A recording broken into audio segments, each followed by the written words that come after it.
And now, I guess, are you ready to speak? Sure. This is Stedman.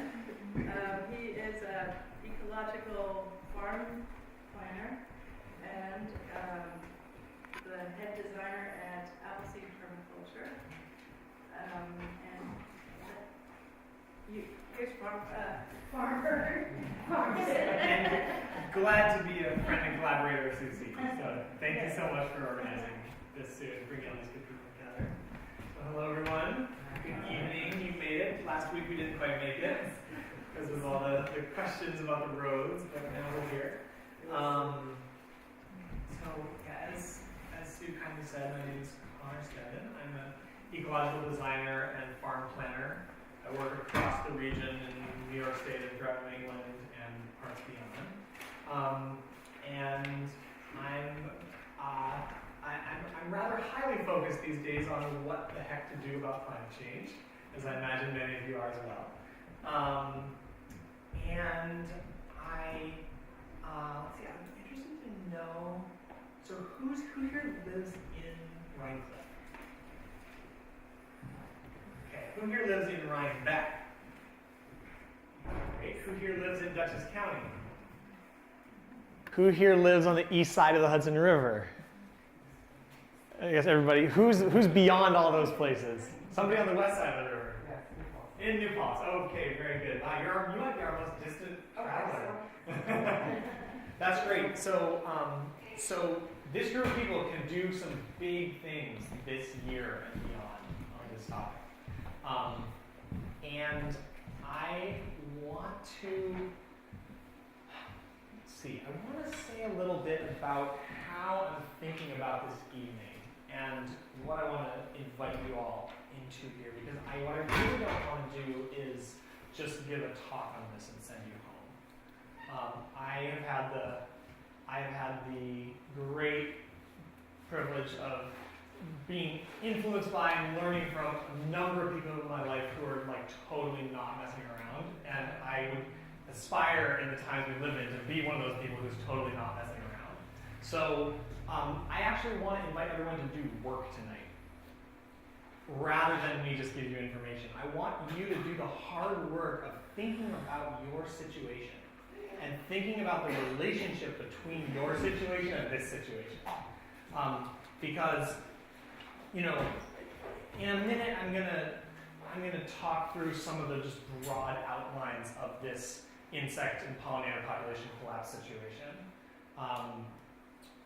and I'm going to talk about it in a way in which it would be easy to think of it within a paradigm of the natural world being and working like a machine, where there are interchangeable parts that have a chain of function, and one thing affects the next, affects the next, affects the next. And we even talk about it like that when we say food chains, right? Because, of course, the chain is this incredibly valuable implement in all kinds of mechanical processes, without which mechanization in factories and industrial revolution probably wouldn't have been possible. But that's not actually how the natural world works. It's a projection of the modern human mind onto something that's much wilder and more living and more complex than a machine. The little secret there is that we're not machines either. We have been put into hierarchies and bureaucracies and companies and governments that think of humans as machines, and therefore treat humans as parts of machines that are under management.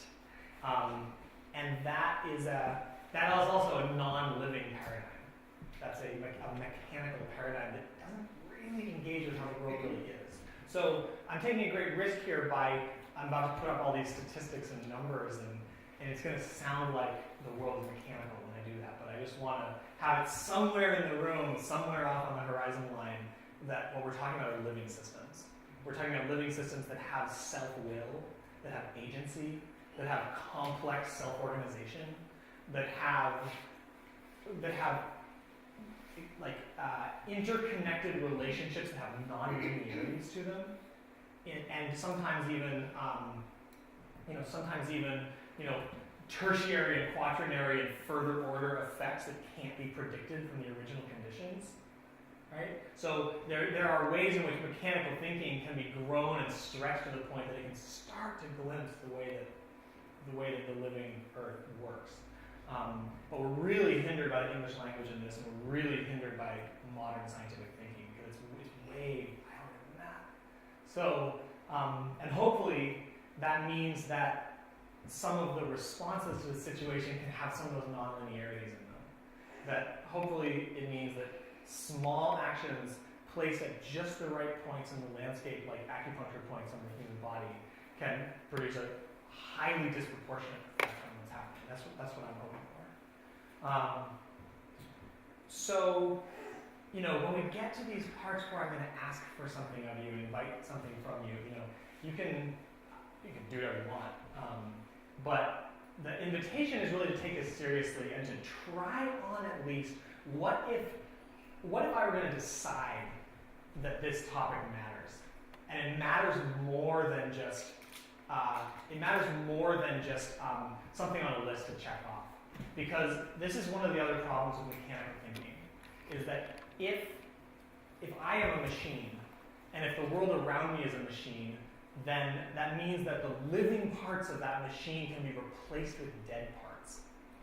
It means that they can be mechanized, like physically, literally, and then you can have a recreation of a habitat and a living environment that's entirely artificial.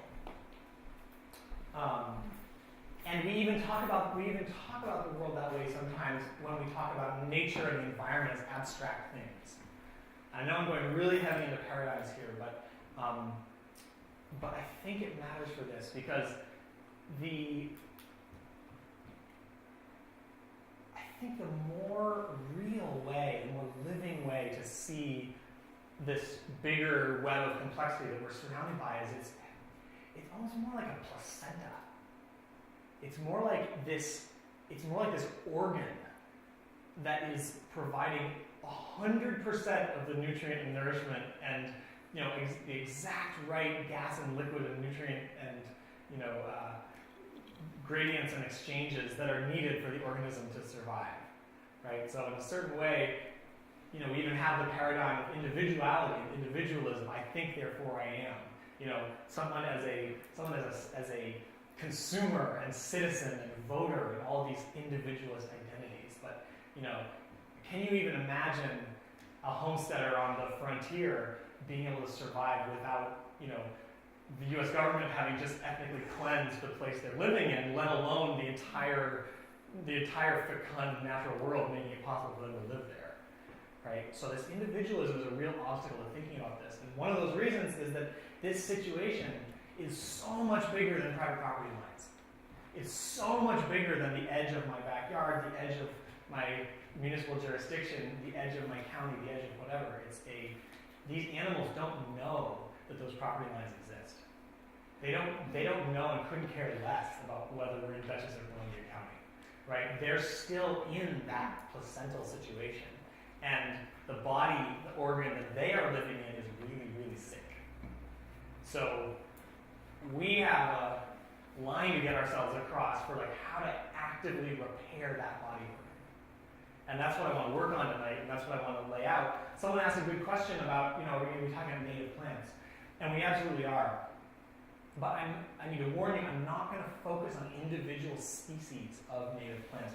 And I'll explain some why I'm not focusing on that later on. But I want to focus on the thought process that goes into this question of what role can you play in this situation. And after that, the species identification is easy. But it's the thought process that can be hard. So that's some of the preface for tonight. How's everyone doing? Great. Little taste of the work we do at the Sustainability Center at Omega that Sue was part of a few years back.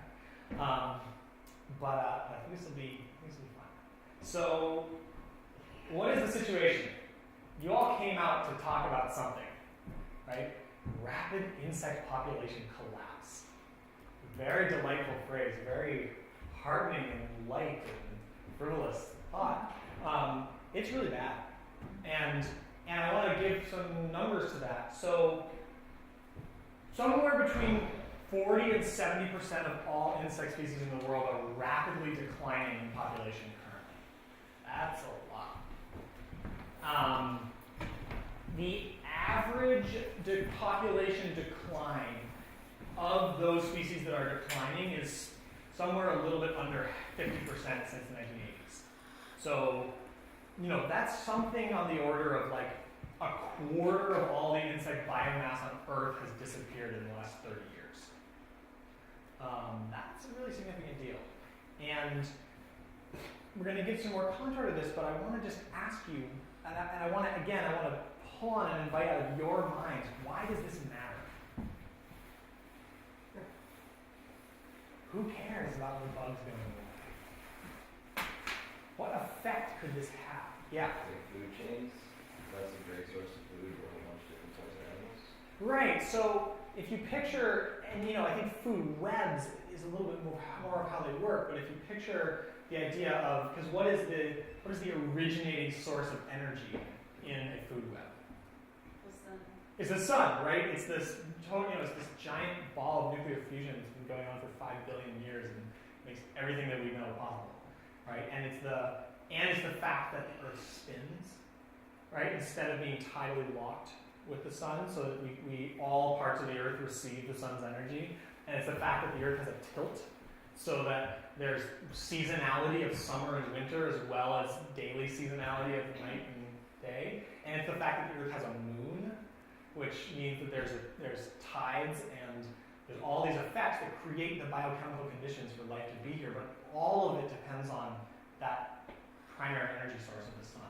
There are ecosystems that never have had the sun touch their skin. There's whole communities of life that entirely live off the energy generated out of the Earth's core. Where do those live? They live in the bottom of the ocean, right? They live in hydrothermal vents, right? And those might be very similar to the very, very first life that started to form on the planet when proteins started to replicate themselves. But for most of the rest of us, there's also whole communities of life that are living inside and under the Antarctic ice, right? Which have very little to do with sunlight. But for all the rest of us, it's all sunlight based. So then, so what's the first layer of the production of energy by life from the sun? Yeah, it's photosynthesis, right? This magical thing that life figured out a billion or so years ago. And it actually caused the Earth's first mass extinction, incidentally. That's an interesting story maybe for another time. Because the oxygen is so toxic, it immediately causes things to combust when it comes into contact with them. So, there was a 90+% die-out of all the original single-celled life forms when oxygen entered the Earth's atmosphere. And it entered the Earth's atmosphere because it was a waste product from photosynthesis, right? From those first single-celled plants that came. Okay, so we have plants. We have this vast world of plants. So what's the next layer? It's herbivores, yeah. What were you going to say? You're using herbivores, yeah? Right, so we have herbivores from mastodons and elephants and cows and everybody else, all the way down to tiny little insects. Right? So insects have this huge portion of that herbivore category. And we don't usually think about that because we think about mammals, we think about reptiles, we think about all these larger kind of mega and mesofauna that we're used to. But if you look at the total biomass, it's mostly insects. And if you were, there are some people who really study insects and beetles especially. Beetles are this vast topic. And, they say, well, from a purely biomass point of view, the Earth's life forms, the animal kingdom is mostly, it's mostly invertebrates under 1 inch long.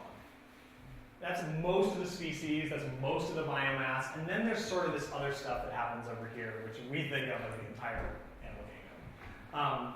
So one of the reasons it matters is because there's a lot of insects. There's vastly more insects and other small invertebrates than just about every other form of life. So what's another place that insects have in the food web? Carnivores. That's right. So they especially prey on other insects, right? So there's this whole web of carnivory relationships that entirely is within the insect food web that includes all kinds of biodiversity in it, all kinds of variation and uniqueness and ecological. So what else? Where else are insects in the food web? Yeah. Omnivores? Yeah, omnivores, right? So there's some who, there's insects who farm other insects, right? There's insects that have been domesticated by each other. Like, who knows an example of that? Aphids. Right. So there's ants who are farming aphids. So you'll see this on that shrub, the arrowwood viburnum, right? Sometimes you'll be out and you'll see an arrowwood viburnum and it's covered in aphids. And then you'll see these little ants that are going up and down, they're moving the aphids around and they're kicking them in the rear and they're tending to them and they're doing all kinds of mysterious ant things. And it's an aphid farm. And so the aphids excrete, they essentially poop this very sugary substance that is the food of the ants. So they're farming the aphids like cattle, almost. It's very fascinating. And there's things like that. The diversity of ecological niches that these animals have found. I mean, it's like alien species, basically. It totally defies imagination. So what else are insects up to in the food chain? Right, so they're the decomposer community, and they're a huge part of the decomposer community. Now, a lot of the decomposer community is microorganisms. A lot of it is bacteria and fungi. But also a lot of it is insects and arthropods. Right? They're not the ones we're quite as worried about in this conversation, just to be clear. In fact, there's a significant, as there's more and more dying happening on planet Earth, the decomposer community is mostly doing just fine. It's really these ones that are the herbivores and the carnivores. Because, okay, so let's keep going. What are the other effects of a significant die-off in insect populations? Pollination, yes. So something like a third of all the food we can eat because insects pollinate it. So about a third of the global food supply comes from insects, right? There are whole agricultural industries in this country that could not exist without honeybee populations, which are extraordinarily stressed currently by EMF radiation, by neonicotinoids, and also by the real sort of anti-life madness of industrial beekeeping, which is really, really extreme and involves bees being trucked continually back and forth between Florida and California at all times of year in order to keep following the blooms of where things are blooming in those two states. Really wild. But for instance, almonds, totally gone without bees. Peaches, totally gone without bees. Apples, gone. Basically all tree fruits, gone. Right? All kinds of categories of vegetables, cucurbits, all the nightshades, all gone without pollination from insects. So not only is it there's a huge volume of food worldwide that people depend on to survive, but there's also huge categories of our diet and cuisine that can only exist because of successful pollination of insects. Right? So I hope this is breaking down the individualism a little more too, because we are symbiotically linked with these animals. We actually can't live without them. So what are some other effects? Let's keep going with the food web example. So if this big portion, this huge 80% biomass portion of the food web starts to drop off precipitously, what happens to the rest of it? Yes? All the animals are dying because their food dies and... Right. Right, because who eats insects? Birds. And who else eats insects? Bats. What's that? Bats. And who else eats insects?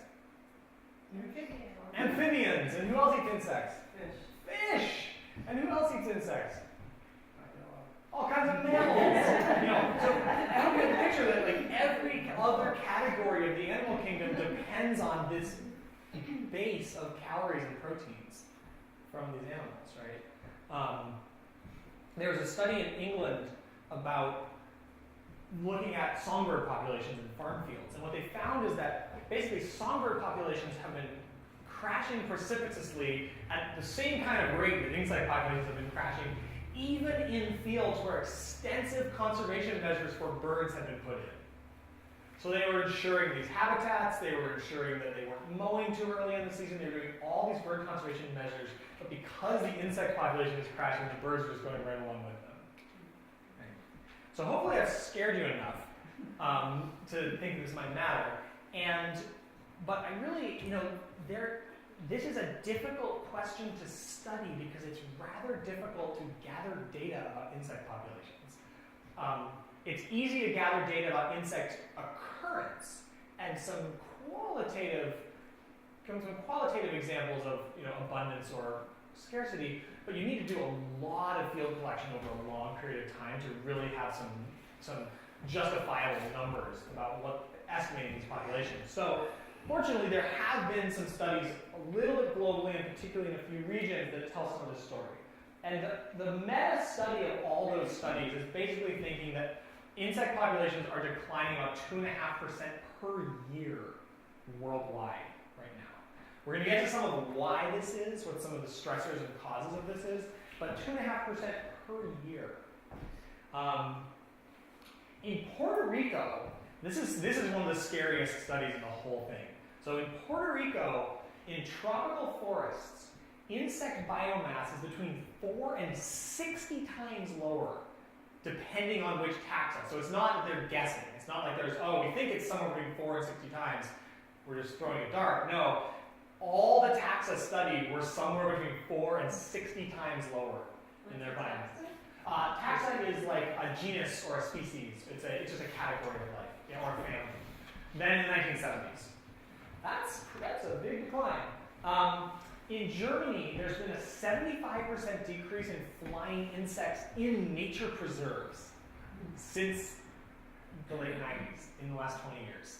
So that's in conservation areas, not in agricultural fields, not in urban centers. 75% decrease in flying insects.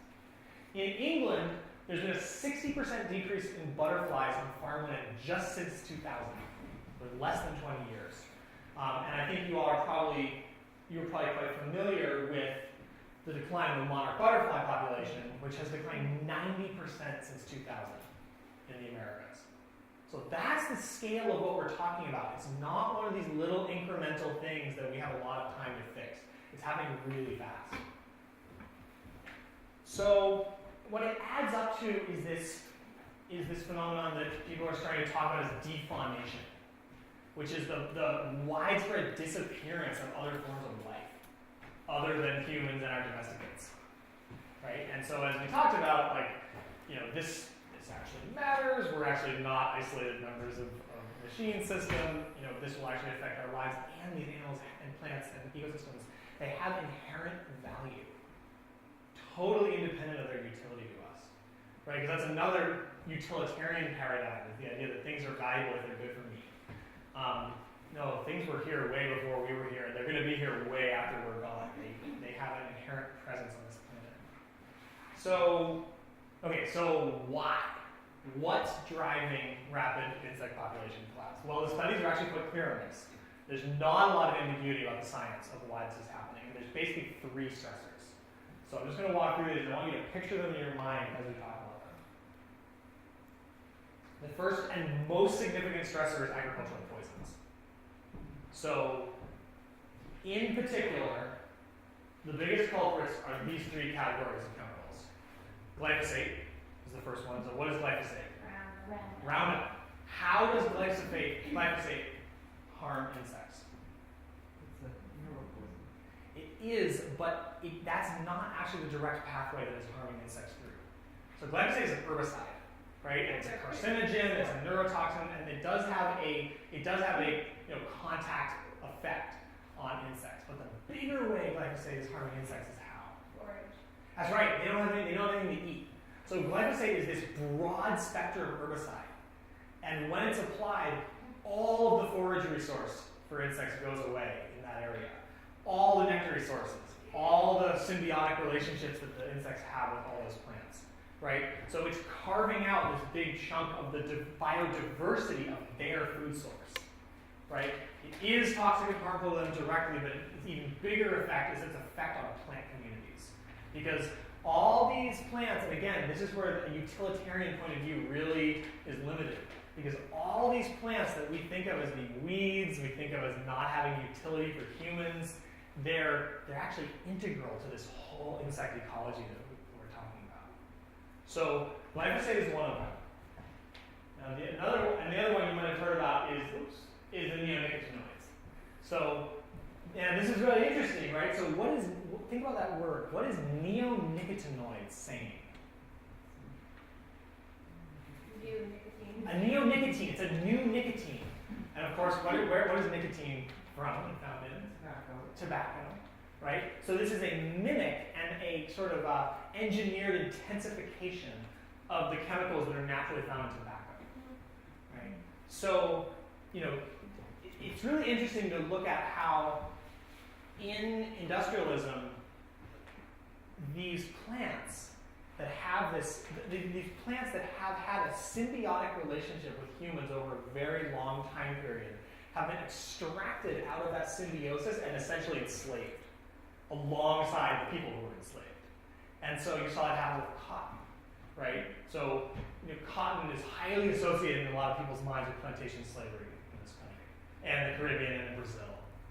But of course, cotton has been farmed by indigenous people all over the Americas for thousands of years, but not farmed in big slave plantation fields. They've been grown in small gardens and grown basically for ceremonial purposes.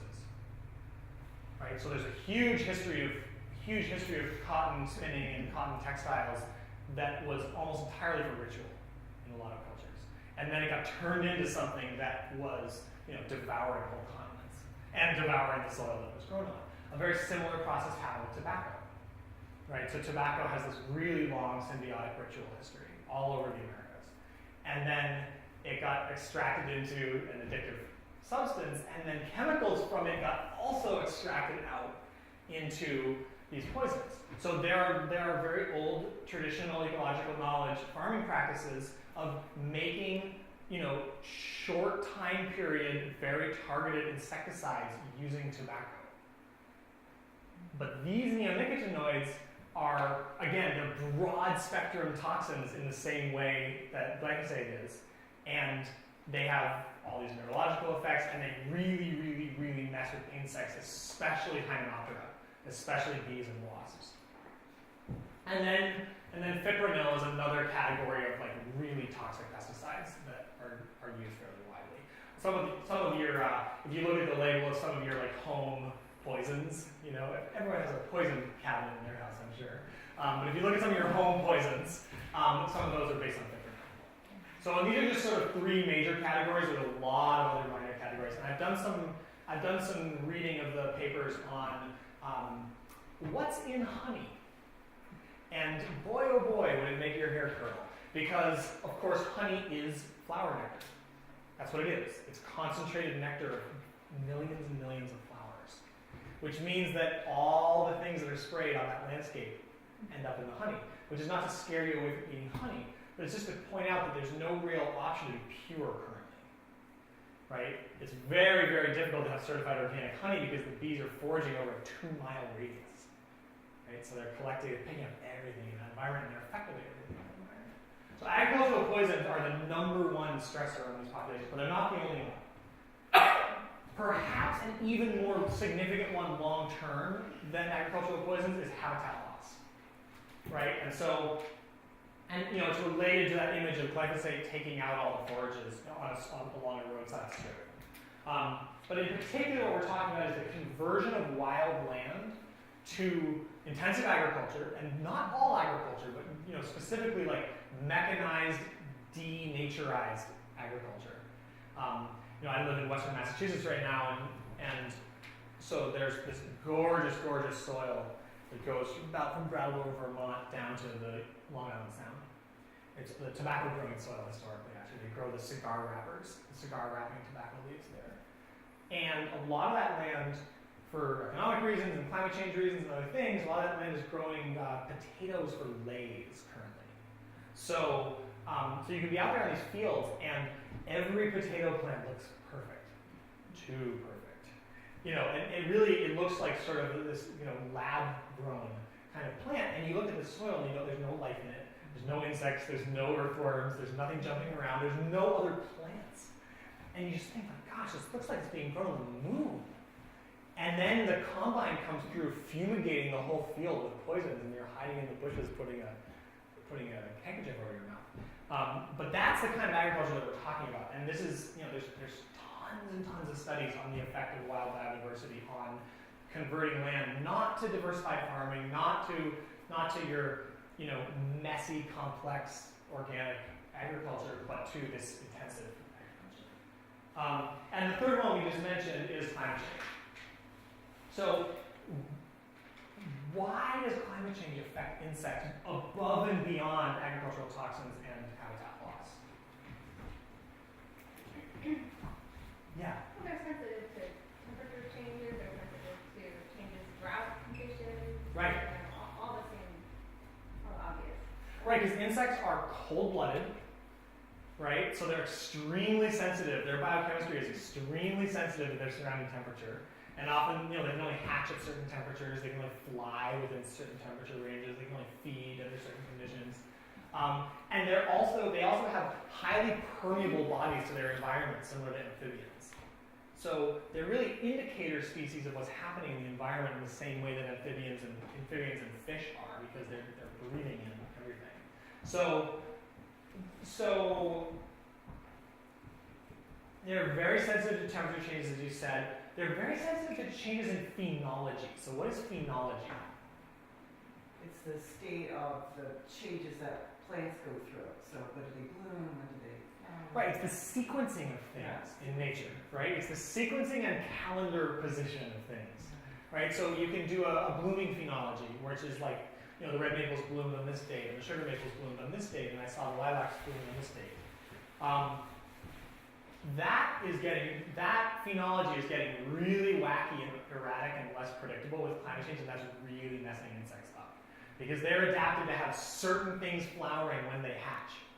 And they might hatch because of one set of conditions, but the flowering happens at a different time because of another set of conditions, and they don't know that when they come out of their eggs. Right? So that's a big one. And then also the loss of food sources, right? Because climate change is putting its own stressors on all these plants and other insect populations, and then that's affecting those who depend on them. So, this is a really lovely topic for a Wednesday evening, but these are really well understood stressors. And, on the scale of neighborhood or a town or a county or a river valley, we ourselves in this room may not be able to solve global climate change tonight, unfortunately. Wouldn't it be a magnificent thing if we were? So, this is the work of whole industries, this is the work of whole governments, this is the work of mass movements, right? And people figuring out how to be active on climate change, whatever your situation is. But these other two, about the chemicals used in the environment and about the loss of these animals' habitats, these are things we can do something about on a smaller scale. And so I want to focus a little on that from here. It's just images of what we're talking about. So what insects are we talking about? Because the vastness of the insect order is really, really quite beyond imagination. There's a class I always forget. But there's a lot of biodiversity in there. And not all the taxa are declining, too. Not all categories of insects are declining. There's certain types of moths who are doing just fine. There's certain categories who are doing great, but really there's quite a lot who are struggling. So there are four orders of insects that are particularly struggling right now. And so these are sort of like the highest at-risk ones, the ones we want to be really focusing on designing for the most. And really there's many others beyond this who are being really affected and declining, but these four taxa are pretty important. So those are Lepidoptera, Hymenoptera, talk about who these are in a second, Coleoptera, who's that? And Orthoptera. So these are the big four in this conversation, at least in North America. So who is Lepidoptera? Yeah, so that's butterflies and moths, like our beautiful monarchs. And who is Hymenoptera? Bees. Yeah, bees and wasps. Right? So the By the way, about 3/4 of all terrestrial plants are pollinated by insects. So the effect on the wild biodiversity is even more than the effect on our food supply. 3/4. Okay, Coleoptera is beetles. And who's Orthoptera? Grasshopper. Yeah, crickets and grasshoppers. So we're talking about dozens more beyond these, but these are sort of the big four to be thinking about. So, okay, ecological design responses to this situation. This is the real thing I want to hone in on here and have you all do some thinking and work on. Because it turns out that what's happening is increasingly clear through the research and observations that are being done. The stressors on it and the reasons why it's happening are very clear, and it turns out that at least in terms of, in the short term, in terms of what we can do around the habitat loss and the agricultural toxins, there's a very clear set of responses to the situation. There's a very clear, actionable set of things that we can do, even at the scale of home, neighborhood, town, municipality. So, but that process is a wilder and more complicated thing than just a checklist to follow. And so that's where we have to start doing some work and doing some design thinking rather than just replication of a solution. So I want to start with this concept of a whole under management. So this is an idea that comes from holistic management, which is a school of planning and decision making in agriculture. It originated in sub-Saharan Africa in the 70s and it's spread around the world. It's been used a lot by grazers, managing livestock systems, but it has a lot of applications beyond that. So, and there's a really cool concept in holistic management called the whole under management. So what I'd like you to do is we're going to do a little bit of work on what is your whole under management. So find a, let's see, how many people we have?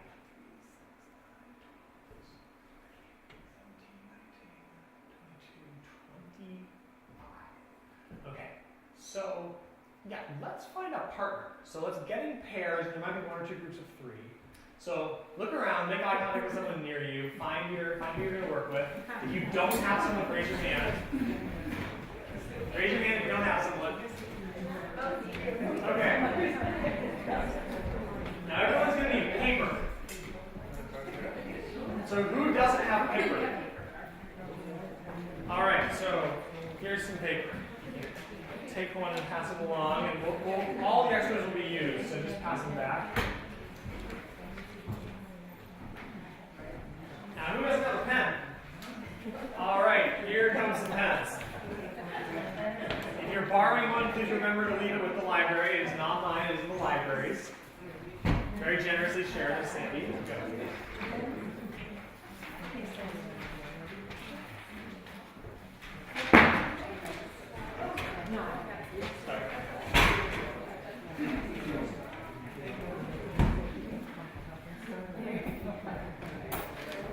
Okay.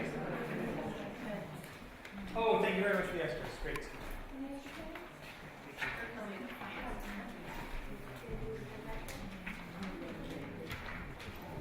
Okay, so when we're doing farm planning, when I do farm planning with my work, this is one of the early steps, is identifying the whole under management.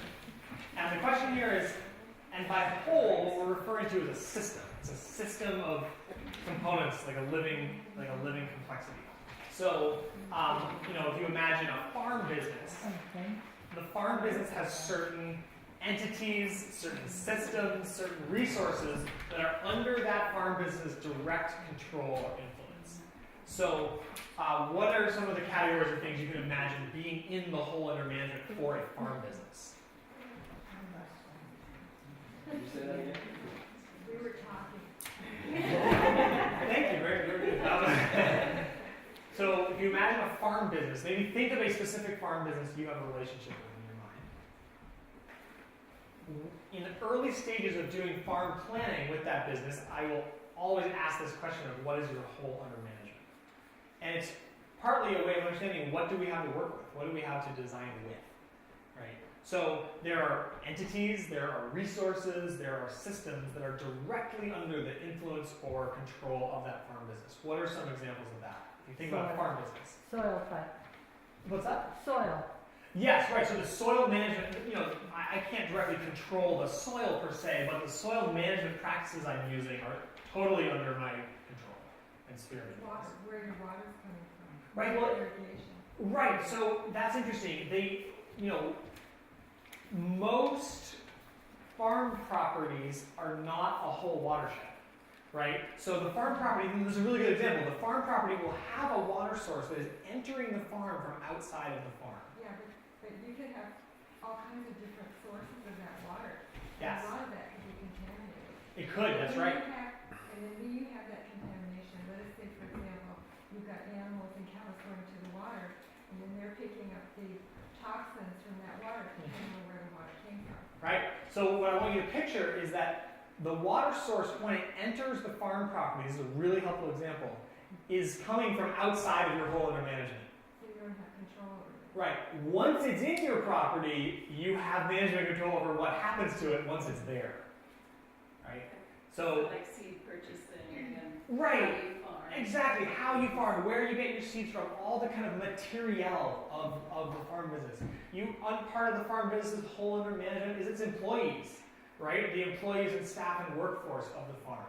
It's the immediate natural resource base that is granted to that farm to manage by having whatever type of ownership or governance they have of their land base, and that may be different depending on their ownership and governance.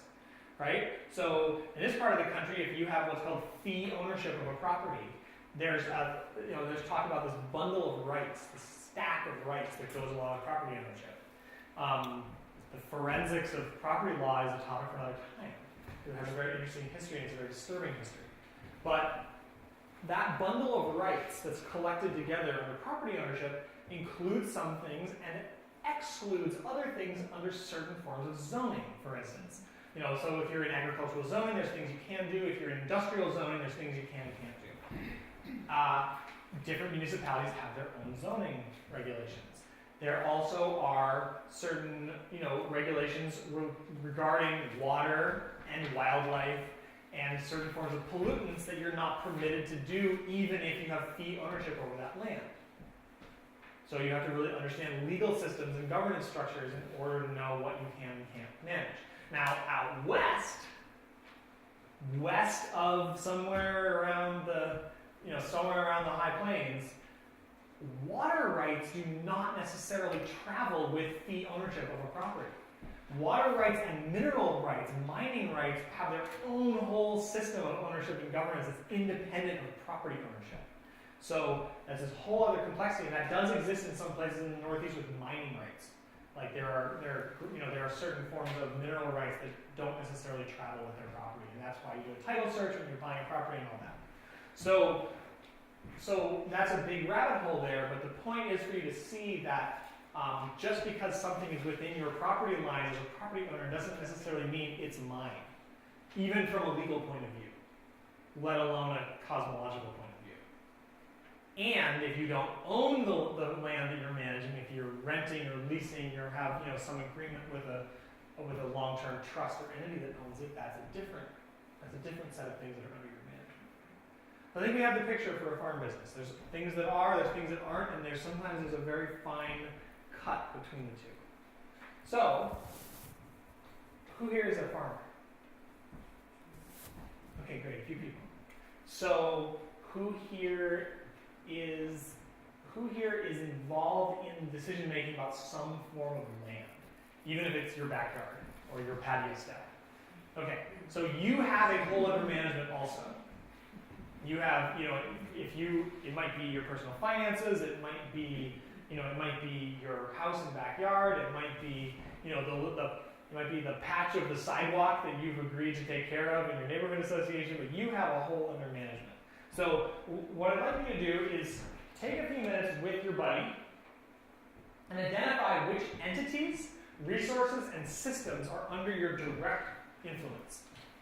So the decisions that you make can directly move things related to entities, resources, and systems. And these things should all be very concrete. Take a go at it. It shouldn't take more than a few minutes.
Yeah, write some of those down. Write some of those down and figure them out.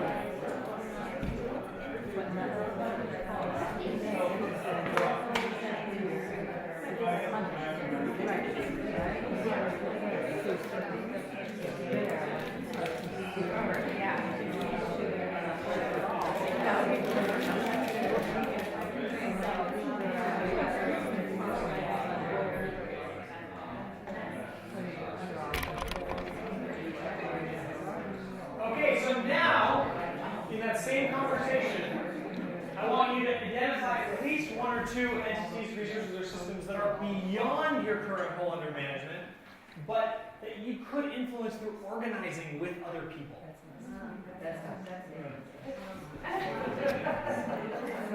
So identify some things that you can't directly manage, but you could manage if you got together with some other people and figured out how to do it together.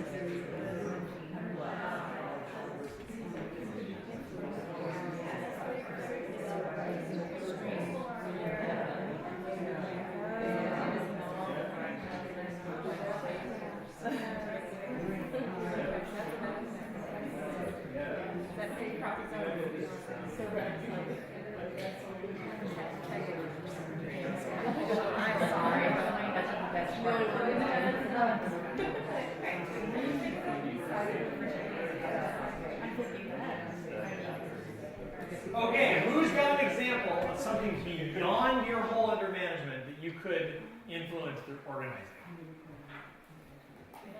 Zoning. Okay, zoning, right, like working to actually rewrite some zoning ordinances that affect what people can and can't do within their fee ownership property or lease property. Yep, totally. That is not something you as an individual can directly manage, but if you take over the town government, you might be able to, or if you can organize other forms of influence. Yeah, what's another one? I'm similar, banning the use of chemicals. Right. Right. So there's a bill that has been there's bills that are being worked on introduced at the state level in Vermont and Maine right now to ban the use of glyphosate. So, and I've read the language of those bills, and they're well thought through. They're well written bills. I can share that with anyone who's interested afterwards. But so that that would be, of course, a very big multi-year legislative project. Sometimes those projects take 15 or 20 years to get something through at the state level through a lot of organizing.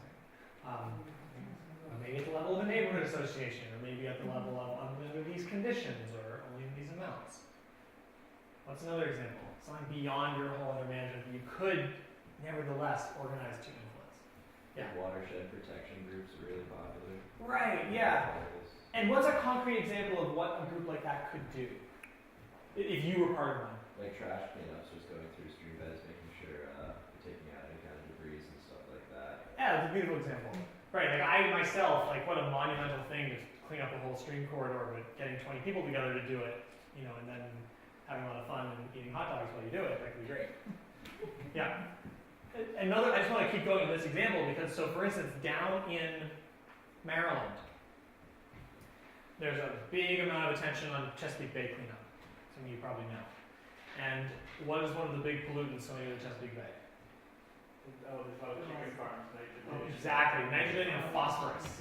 Yeah, so, and some of the nitrogen from chicken farms, a lot of it is also from synthetic nitrogen fertilizers used on tillage crop fields. And then, of course, from the lovely phenomenon of combined sewer overflows, which people probably know about, where the sewer system is the overflow for the storm drain system. So when it backs up all the way to the overflow, the sewer system equally backs up into the storm drain, and then that goes right out into the river. And those systems were all built in the early 20th century, and most of them have never been replaced. Yeah. So in Maryland, I'm going to give you a legislative example and a kind of smaller scale grassroots example. So in Maryland, the state of Maryland decided that they were going to implement a cost share payment for practices program around cover cropping, because cover cropping significantly reduces the runoff of nitrogen and phosphorus pollution from agricultural fields. So, the state of Maryland, if you are anywhere in the Chesapeake Bay watershed, the state of Maryland will pay 75% of the costs of cover cropping for you. And I wouldn't call it a revolution in agriculture exactly, but it has been a very rapid shift in practices for farmers in that watershed. And it's really one of the fastest adopted and kind of clearest and cleanest examples I've seen of the kind of rapid effect of a payment for practices kind of legislation. Now, on the grassroots level, there's also state grants that can be applied for down there for stream bed restorations. Not just trash cleanup, but actually revegetating a whole stream corridor, which of course would have very big insect habitat implications as well as pollution cleanup implications. Now, if you're one little farm property, you might have like 200 to 500 feet of a particular stream corridor. Not a lot to go on there. So what people are sometimes doing is in a neighborhood, they're organizing to get, every farm property along a half mile to a mile of a stream corridor to all go in together on a restoration grant. And then there's economies of scale that come in, and you can do a big project, and the state can get excited about it, and so people are doing some of these collective stream restorations, which some of that could probably happen around here too. Yeah.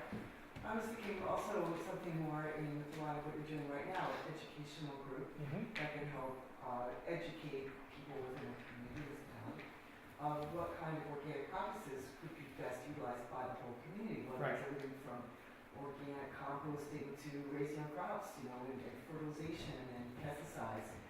That would be organic.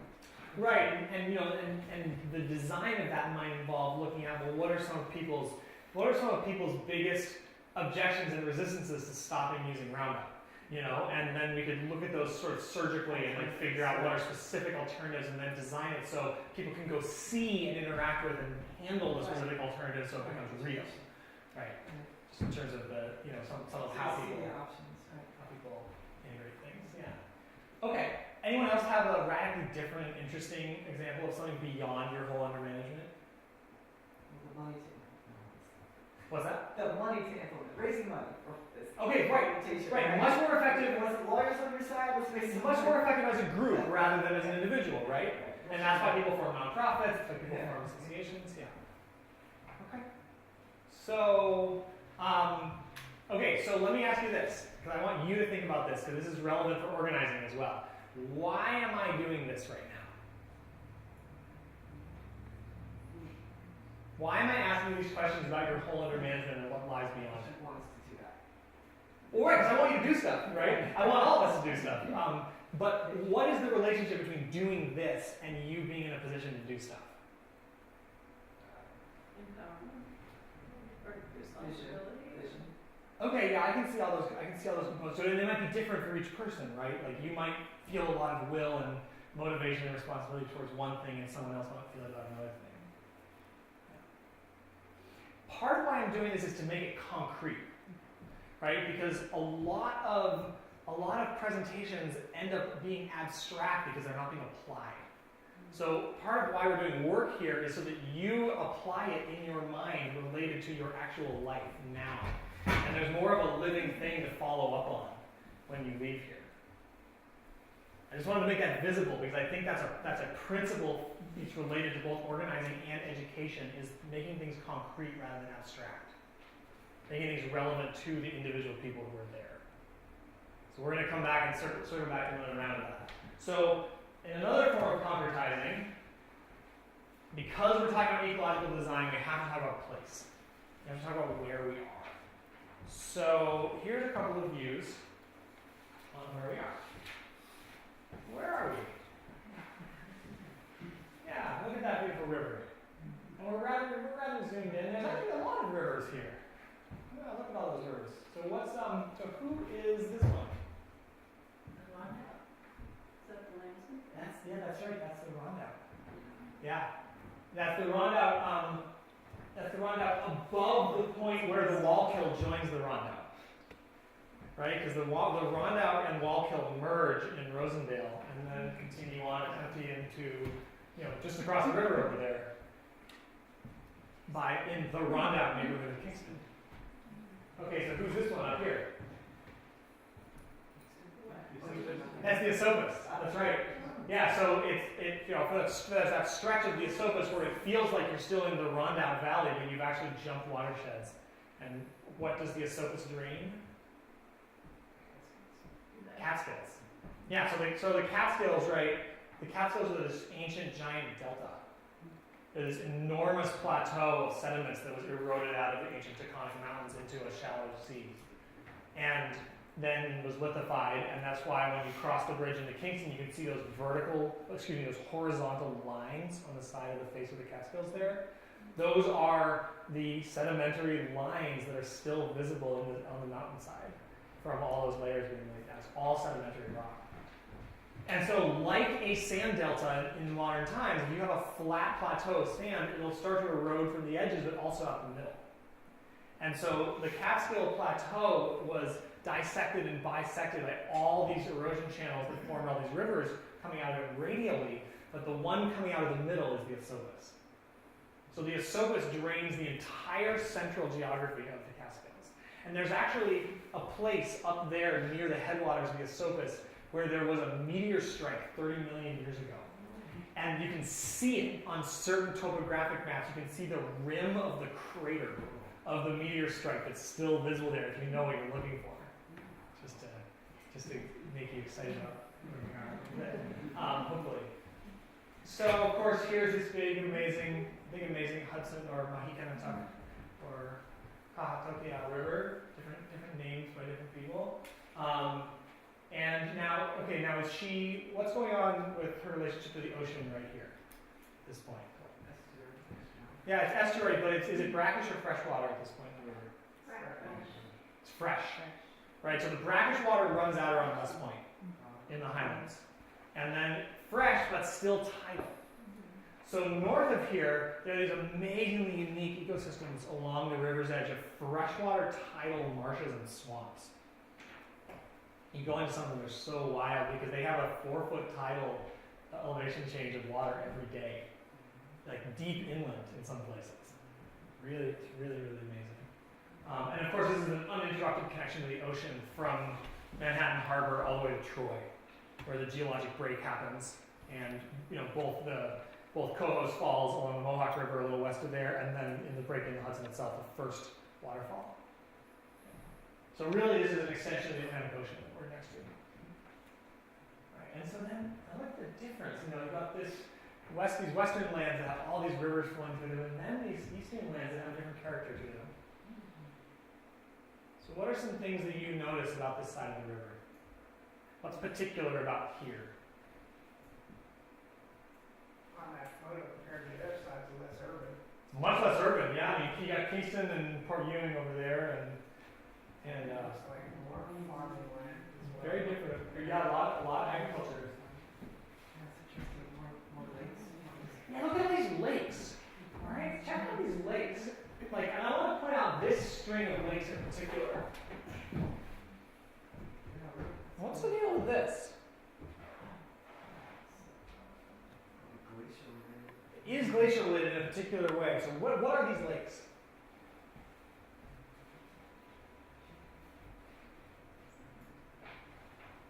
Scoured by glacial They were scoured by glaciers, but there's a particular story behind why they were able to be scoured. So what publicly accessible or semi-publicly accessible place that's very famous is right along these lakes? Omega Institute, right? So the swimming hole, the swimming and kayaking place at Omega is one of these lakes, right? So it's in this chain of lakes. And if you look, and it even continues all the way up here. And if you look at a bedrock geology map, there's a vein of limestone that runs right under these lakes. And of course, limestone is this really soft, erosible rock, because what was limestone originally? What's that? No, you already heard that. Sand? It wasn't sand exactly, it was a finer substance than sand. Yeah, so it was silt, and even more so than that, often clays. So it's the bottom of the ocean.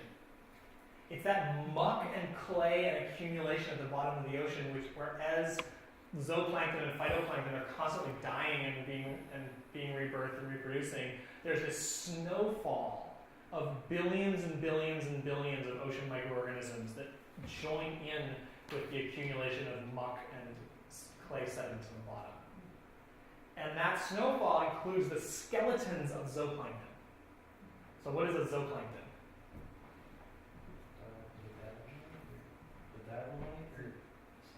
It's the base of the entire oceanic food chain, right? So it's a not single cell. They are multi-cell, but they're microscopically small animals.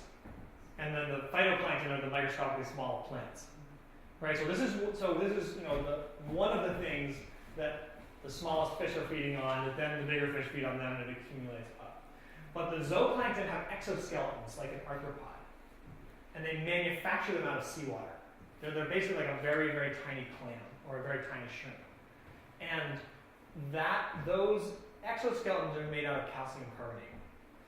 So when that snow falls onto the ocean floor and accumulates in those layers, and then in eons of planetary time becomes rock, it's full of calcium because of the zooplankton, and it is very reactive with water because it's calcium carbonate. So limestones erode much more quickly, and any sedimentary rock that used to be ocean bottom will erode more quickly than a rock that used to be magma, yeah, like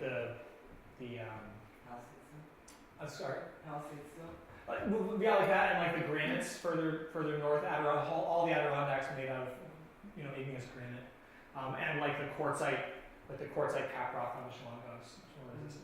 So the reason that those lakes were able to be carved out by the glaciers is because they were so soft to begin with, and had already been carved out by previous glaciations and by previous times of water eroding it on that limestone bedrock, and it follows that line of lakes exactly. I just wanted you to see that there's a lot of big stories that are happening on a planetary scale, even on a little map like this. And that little vein of bedrock is one of these essentially north-south running veins of bedrocks that were scrunched together by the processes through which the ancient mountains were eroded and then reformed. So let's take another look at this spot.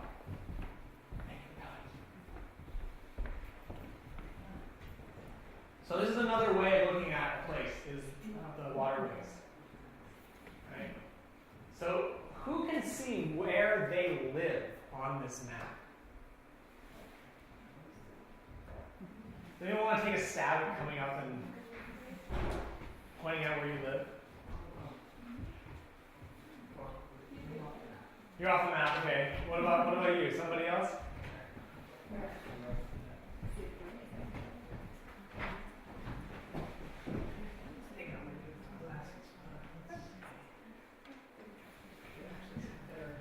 Yeah, right? We need one of those long sticks. Yeah. We need like a pool cue.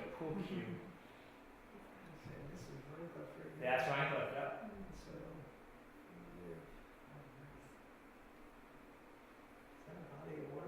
Yeah, what's that? Interesting. Probably the village. Right in there, okay. sit right now. Yeah, we wave at the spy camera. Yeah. So we can keep going a long ways on this, but I just wanted you to see that, you know, there's one way of seeing where we are from an area, there's another way of seeing where we are from seeing drainages. And there's yet another way of seeing that in terms of the watersheds, right? So these are all these drainage areas. So what is a watershed? It's the outer divide within which all the water will drain out one way. Right, so these purple lines here are ridge lines. And some of this land slopes very gradually, so it's hard to think of them as ridge lines, but they're actually watershed divide points where things drain this way or that way.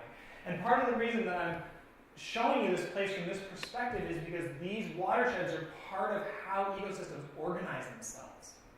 They're part of how these communities, these interconnected communities of life that we're talking about are both organized and ordered and part of how they travel and migrate and reproduce from place to place, right? So if you, for instance, if you think about the river mussels, these, you know, another one of these very endangered, amazing native animals, you know, they have very particular substrates in some of these streams and rivers that they're associated with. And if you think about a river mussel, you know, it can't, I mean, they have a little foot like a clam, but they can't really walk. They're only carried downstream by the flowing of the water. You ever think about that? So why don't all the river mussels just end up in the Hudson River? Because it attempts to travel with other animals. Sometimes. Which other animals? Birds. This is really amazing, by the way. Birds or fish. Yeah, it's not birds, it's fish. So how do they travel with fish? So when the mussels reproduce, they make these little larval baby mussels that are a symbiont.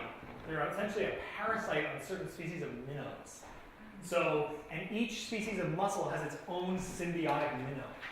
So the minnows, of course, are traveling up and downstream, and so they're carrying the baby mussels upstream, at which point they detach and start to grow. So the only way the mussels get further upstream is being carried by their symbiotic partner fish And species. how do they carry it? Are they attached to the body of the minnow? Yeah. And the minnow allows that? Well, they're tiny. It's like a tick on your hair, right? It's super wild. And so when you're trying to restore mussels to a stream corridor, you have to have the right minnow species, or else they can't reproduce. It's really wild, yeah. So of course, and then here's some of who these wonderful drainages and basins here are. These are, you know, just the recent historical names for these places, and they probably have a lot of big older names. So all those limestone lakes are draining into the Little Wappinger Creek. Okay, so this is just one way to understand where you are. Is the lead, so the way you show that in the Leclerc, is that all trapped? Doesn't ever enter the... It flows into the Fallsburg Creek right here. Okay. So right in this little estuarine area of the Hudson, they join right before I think. Where is that? Yeah, where is that? A little south of here. Is it on the road?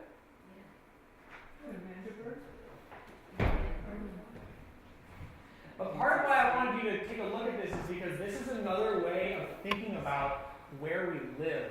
It's not based on political boundaries. It's not based on I live in such and such a town, or such and such a county, such and such a zoning environment. But I live in this watershed, and that has implications for the communities of life in that watershed. That has implications for what my sphere of influence might be if I were to organize with other people. So I think there's big implications of the idea of this watershed association thing. You know, not just for a stream cleanup, but actually for how we associate ourselves with the land that we're on. Some thoughts. So, Connor, yeah, is this information available online, or where do you get it? I piece it together from a few different sources. So I have my magical Google Earth layers that will give me drainages, but then I had to look up what all the sub-drainages were. Yeah. Sometimes they're in the metadata on Google Earth, sometimes they're not. New York State Watersheds has a lot of information that you can go to Oh, good. and get stuff on it. They have a bunch of different GIS layers that you can access to the public. So New York State DEC Watersheds, just Google that and it has maps. This next part. Principles for insects. So what are we, again, we're honing in towards concrete directions for how to work on this population collapse situation in your neighborhood, perhaps at the scale of your watershed, perhaps at the scale of your town. So what are we designing for? What are we trying to do? So the first one is full season nectaries. So what that means is that we're creating an environment, or helping to create the conditions for an environment in which there are diverse nectar sources at all times of the year when insects are active. So this is one of the reasons why, for instance, sometimes you'll see mustard or rapeseed grown as a single species cover crop in farm fields. And it's beautiful, those yellow flowers just covering everything. And from an insect point of view, that's not very helpful because they're all flowering at the same time, right? And then the nectar and forage resource just drops on that piece of land after that flowering is done. It's very helpful for other reasons on the farm, but that's one reason why, when people are qualifying bee forage quality for honeybees, one of the questions they ask is, well, is it a multi-species cover crop versus a single species cover crop? Because the multi-species cover crop is much more likely to have a longer season of forage availability versus just one species. So full season nectaries. So who's flowering around here in March?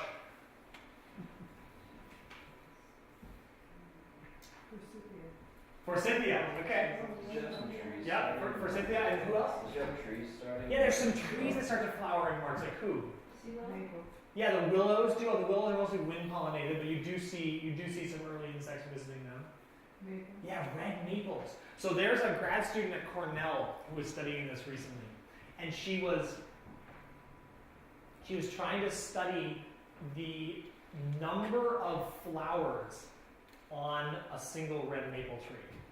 And in the process, she was realizing that, that the time that the red maples are flowering, usually early April, sometimes late March, they're one of the only forage sources in the landscape. And all the early native bumblebee and related, more insulated bodied native bees were all feeding on the red maple blossoms, way up in the trees, in a way that we don't usually see down at ground level. So her research actually was pointing out how red maple is this, people think of it as a junk tree, they think of it as this kind of worthless, again, from a utilitarian point of view thing. But it's actually one of the most important early season forages. That's kind of interesting. So who else is flowering in April? Yeah, witch hazel, it looks like it's actually filling a very unique niche in time. Witch hazel flowers in the late fall. So witch hazel flowers, yeah, I think there's some ornamental, some hamamelis ones, yeah. But usually the native witch hazel, usually between late October and January. And it's using the time when the leaves are all down, there's more wind flow through the forest. It's mostly wind pollinated, but the last bumblebees that stick around will use those as well. Who else is flowering in March? Skunk cabbage? Skunk cabbage. Yes, and actually, you can actually sometimes extract skunk cabbage honey from the very, very early blooming of skunk cabbage with honeybees, and it has this little sting to it. It's a really interesting taste. Yeah. Because the skunk cabbage, they have this incredible ability. They unhook the chemical process in their cells that produces ATP. So, usually you're burning carbon chains inside of a cell, and all this energy is released, and the energy is recaptured in ATP, which is the packets used by the mitochondria in order to run the little energy source of the cell. So they unhook that whole chemical process in the spring, and they use it to release heat.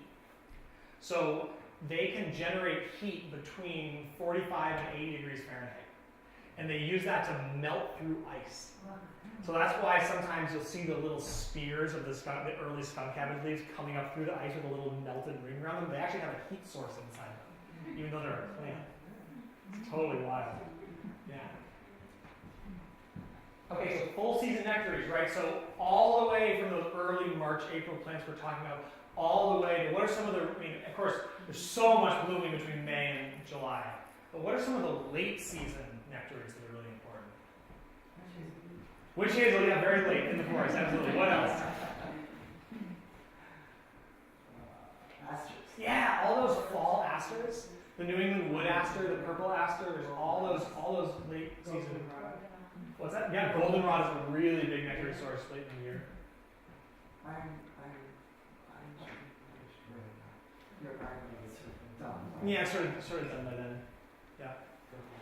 Purple loosestrife, yeah, absolutely.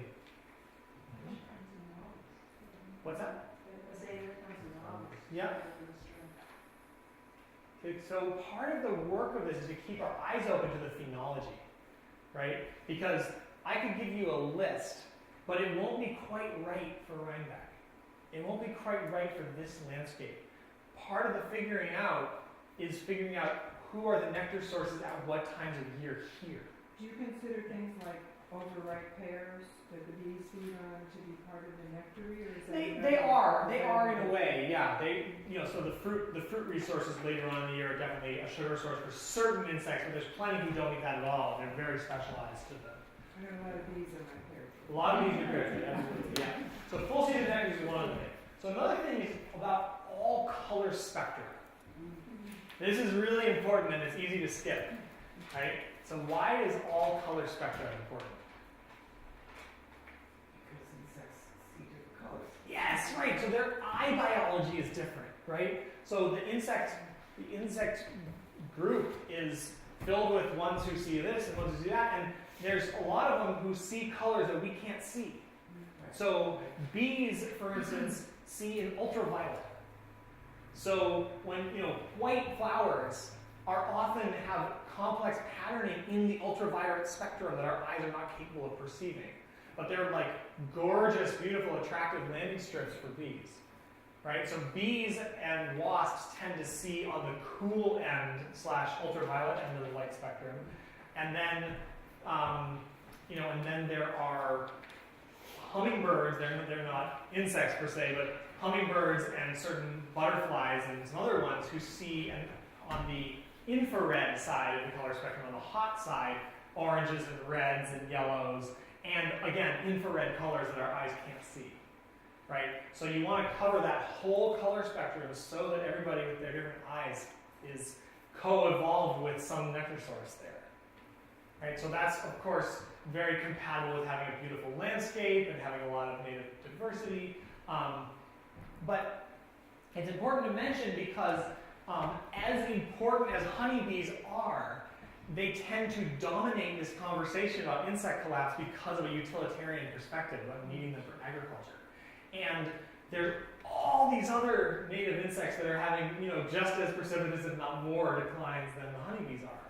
So, in a very simple way, a lot of this work is not as much about this species, that species, that species. It's about returning land to the control of the wild. It's about having the level of diversity of wild ecosystems present again, particularly with native plants, right? So the diversity and the nativeness are both helpful and important.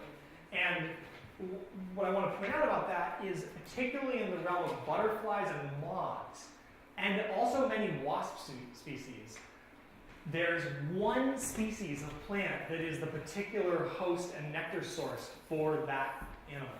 And sometimes it's a host source for their reproduction, like their larvae or at the caterpillar stage eat it. Sometimes it's actually their only nectar source. So for instance, there's the zebra swallowtail butterfly. So who is their symbiotic partner? Parsley. Yeah. Parsley or dill or what are those? Yeah, so they have carrot family association, right? And so who's the monarch butterflies association? Milkweed, right? And so Viceroy has their own association, and we could go on a long list of all these butterflies, and some of them have a preference and tendency towards one species, and some of them have a tight association with that one. But one way, and the interesting thing is that some of them have formed associations with introduced species, right? So stinging nettle, introduced from Europe, has a now associated native butterfly, which is an instance of naturalizing. It's an instance of new ecological associations forming with an introduced species.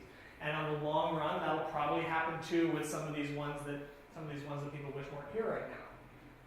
But seeing that, I guess, has been here long enough and was close enough to the wood nettle, the native wood nettle here, that they were able to figure it out. So we've talked about the timing of the nectaries.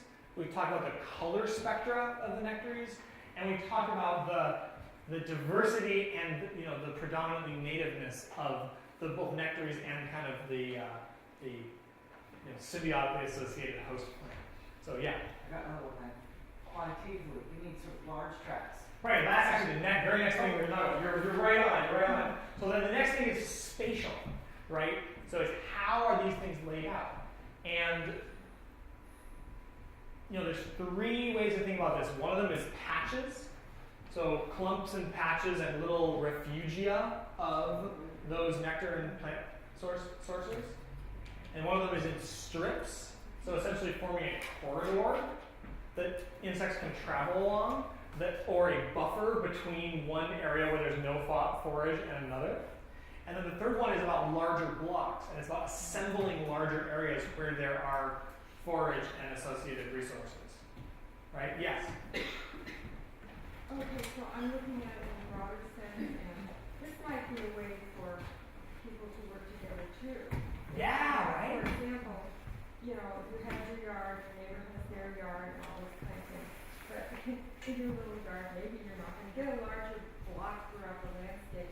And the other thing I was thinking, I think ties into this, is that, in the fall, people are all pruning down all their plants, which I would assume if they could leave that through the winter, that would be protected for a lot of the insects.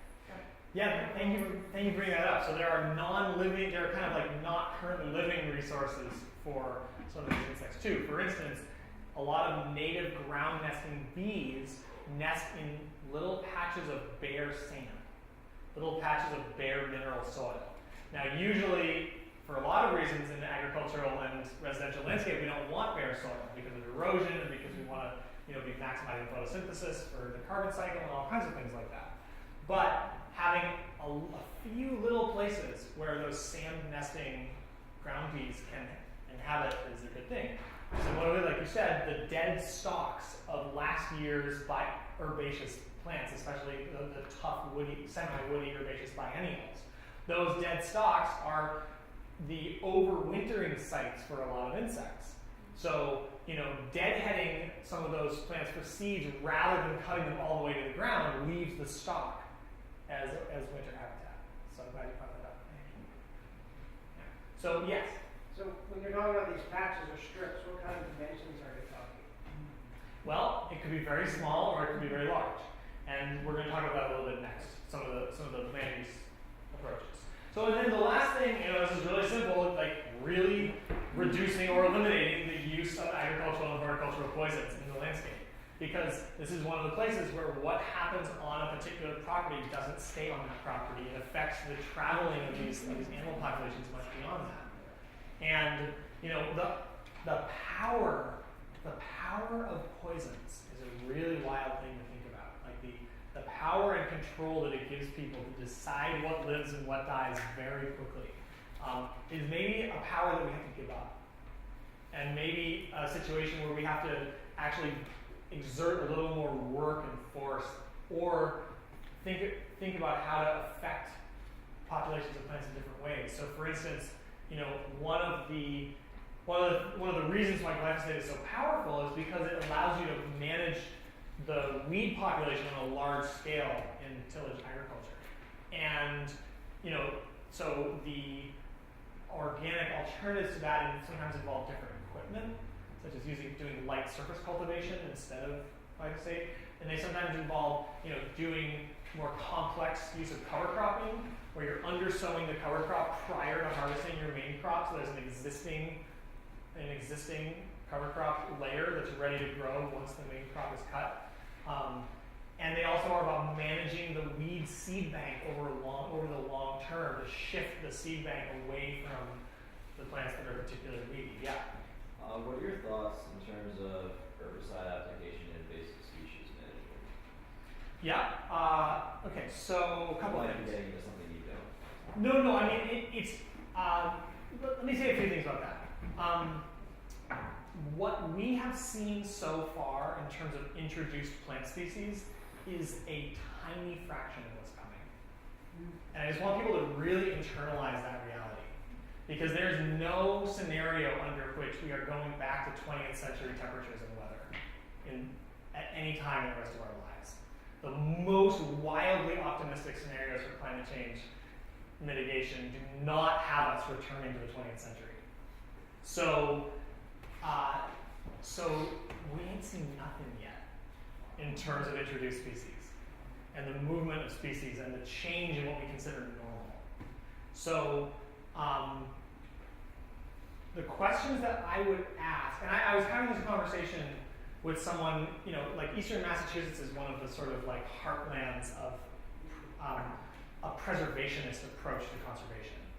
Right? And so people are really struggling with this there because they're watching the change in these forests. It's really heartbreaking and affecting to see forests covered in barberry and bittersweet and things like that.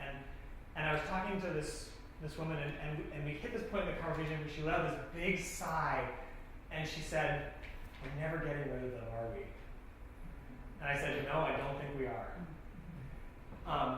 But I think that's an important place to hit in that conversation, is the realization that these plants are never leaving. And we have to figure out, among other things, how to form new associations with them, like some of the butterflies have with the stinging nettle and other examples. Not all introduced aggressive plants are the same. They have very different reproductive biology. They have very different associations in the ecosystem. They have very different conditions in which they grow, right?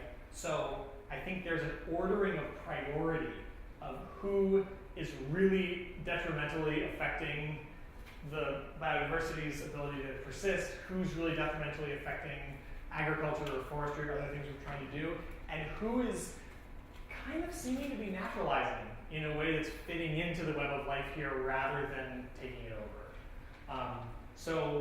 For instance, I am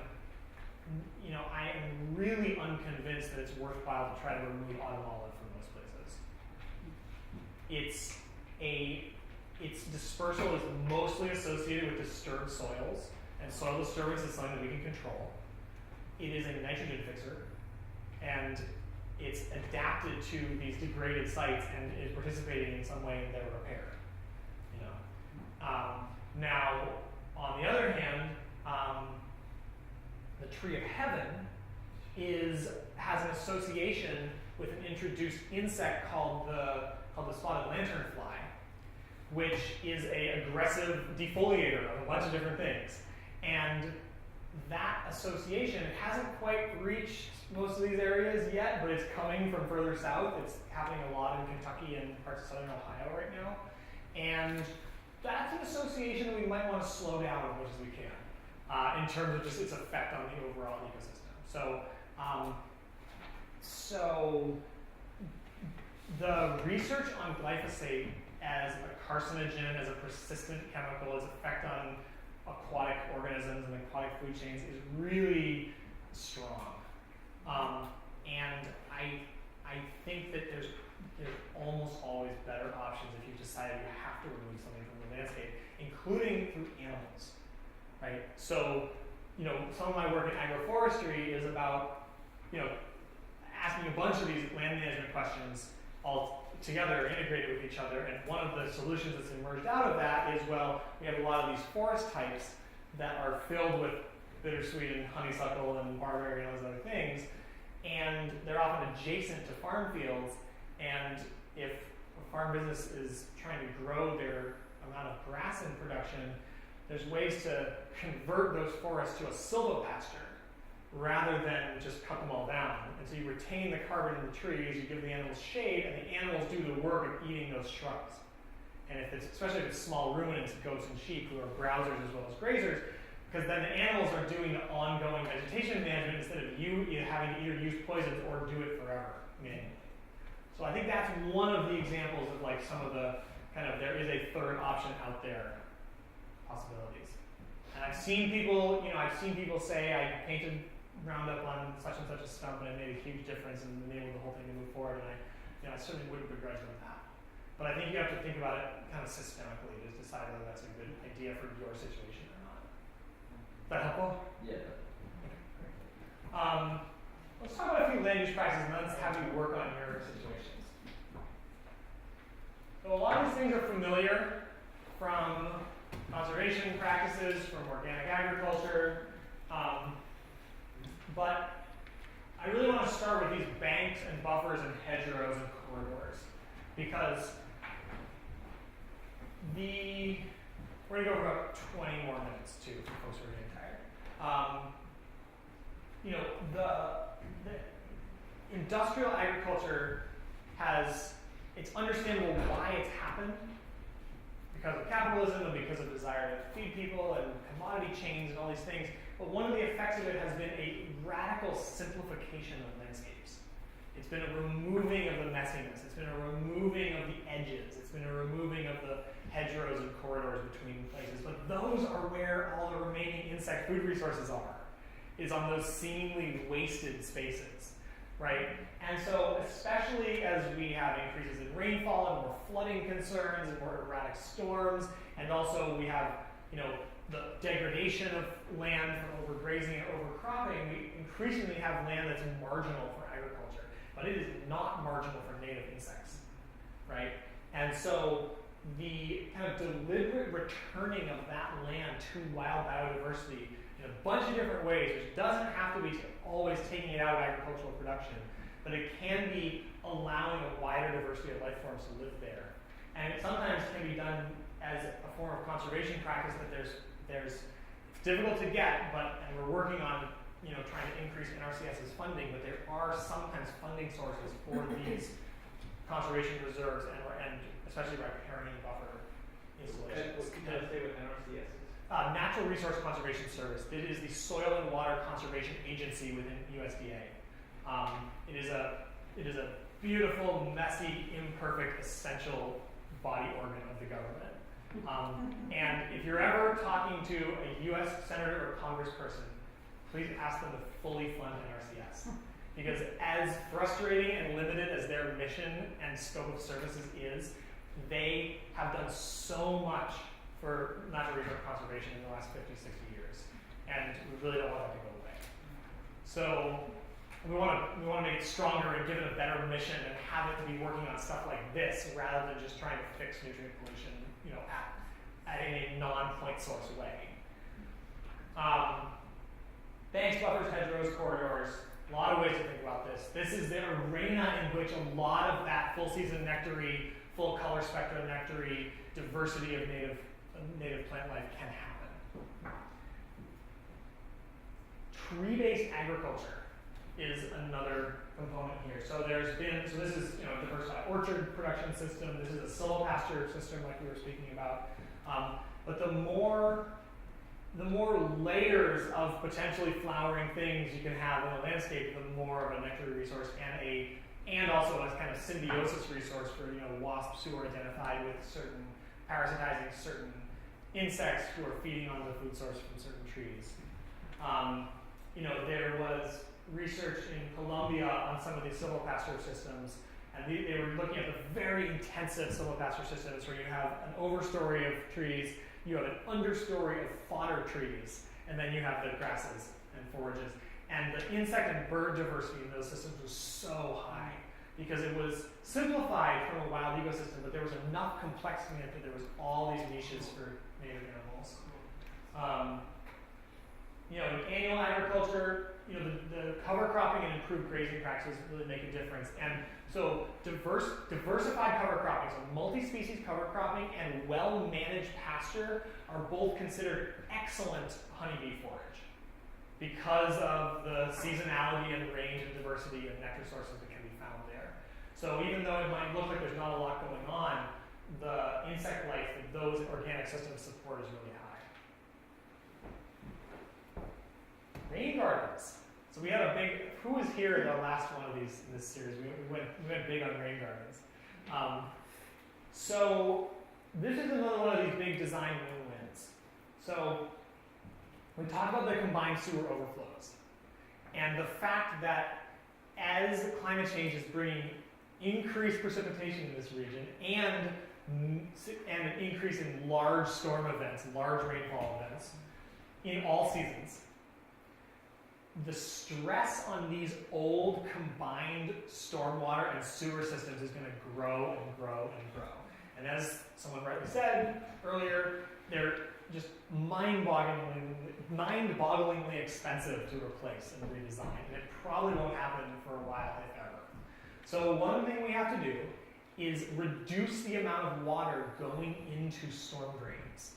This is a really big project and priority for, you know, neighborhood and town and municipal scale kind of resilience planning. In terms of reducing the blooms of nitrogen and phosphorus and E. coli pollution into major water bodies that happens after storms. One of the big tools, there's a lot of ways to do that, including increasing infiltration rates. But one of the big tools for increasing infiltration rates is these infiltration basins, also called rain gardens. And the cool thing about this photo is that it shows, it's actually, there's a drain here, but it gives you the concept for what's called a curb cut. So the curb cut is a little channel that sends stormwater that's heading down the street towards a drain, it sends it into the infiltration basin instead. And so then the basin is an excavated area that's refilled with high organic soil, and then it's planted in this big diversity of native plants that tolerate flooding. And so it's basically like a giant sponge in the landscape. You can see they're all the way down the street here. And so these are used in parts of Seattle a lot to deal with all the, you know, steep angle-hilled Seattle to deal with all their urban runoff. And you know, these are not that hard to build, and they're not that hard to maintain, and they make a big difference for the water system, and they also make a big difference for the insects, right? So this is one of these small-scale projects that people could organize around on the scale of a whole block or neighborhood or town to figure out where the storm drains are and watch what's happening during high rain events with where the water's coming from, and figure out how some of that water could be systematically redirected into infiltration basins. And then how those infiltration basins could become these big bastions of insect habitat. So this is one of those really big deal, very simple with big effects ecological design solutions. We could talk about them for a long time, but that's the basic idea. I think you get it.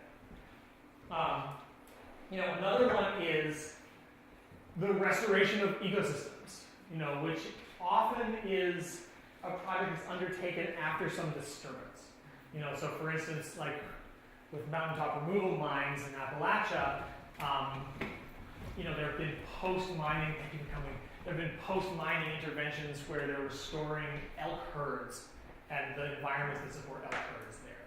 Really amazing stuff. So there's a question I think particularly to ask about disturbed sites, disturbed impacted sites that might be under your whole under management or under a whole under management that could be effectively organizing, of like how could we, you know, maybe there's agricultural potential here, maybe there's agroforestry potential here, maybe there's something else, but maybe there's a way to actually return it to the wild in some thought through way that is returning some of that habitat that's been lost to such an extent. Those are just some starting ideas for how the food sources for these insects can be put back. Because really what we're working on is removing the stressor from the poisons and re-adding the habitat that they've been losing. We can't change climate change today. People are working on it all over the world. We have mass movements of people in the streets shutting down the city of London until they act rationally about it, which is great. We need a lot more of that. But we can work on those two stressors right now. So what I want to do now is work on designing some interventions in the last little bit of time. So again, if you've decided that this isn't for you, that's totally fine.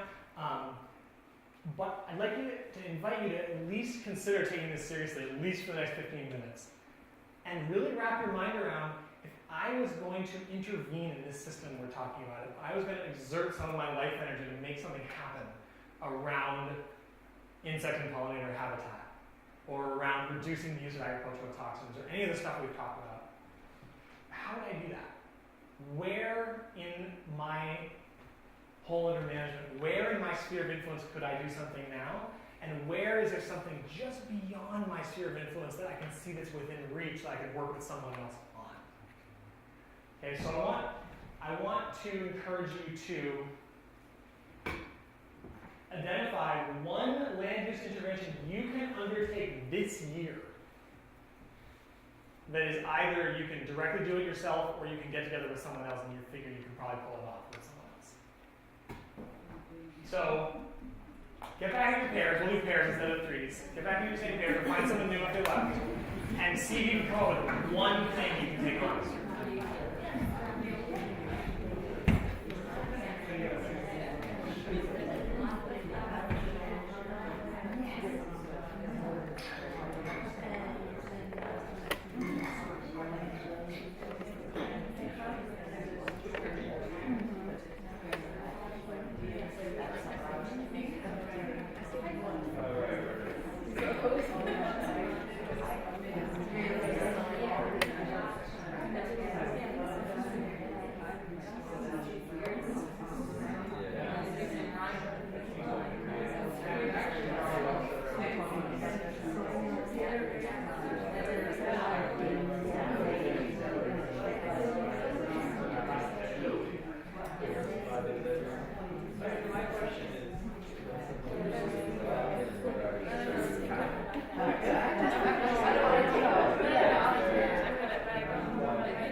So one strategy for drift is dense plantings.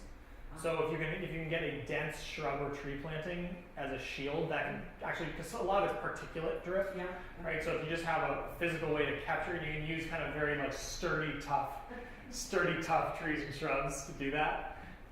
That's one strategy.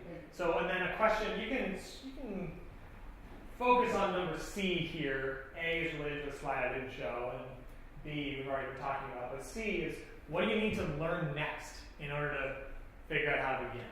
Well, we've already started. Yes. And we do some of the physical work. Yes.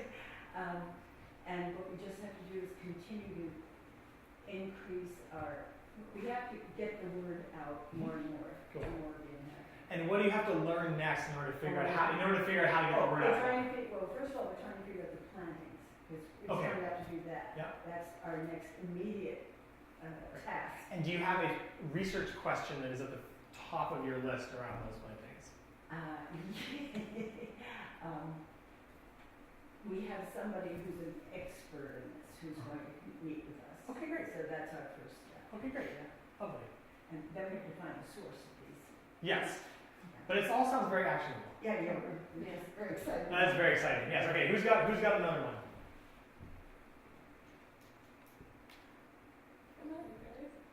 Well, I live on a corner, and there's, I think actually even 4 drains maybe that are, it's not technically my property, but it's the village property, but I'm responsible for mowing and caring for the strips along the sidewalks. So I feel like there's 4 spots there for intervention at those drains. Right. To Yeah. do some sort of either illicit or approved rain garden. Yes. Yeah. Cool. So what's the next thing you have to learn? Well, that's a good question. I mean, I think knowing what to plant, I would actually have to really watch how the water moves and Yeah. see where to intervene in the concrete. That's where I would start. Is I would go out. You have to be ready to get really wet during Yeah. this. But I would go out during or immediately after a very large rainstorm and just watch what happens with the water, because it's sometimes hard for the eye to really imagine that without seeing it happening. Usually with rain gardens, what to plant is the easier part, and how to design it physically is the harder part. So yeah, go on the rain and figure it out. Take some photos and send it to me. Okay. Awesome. Who's got another one?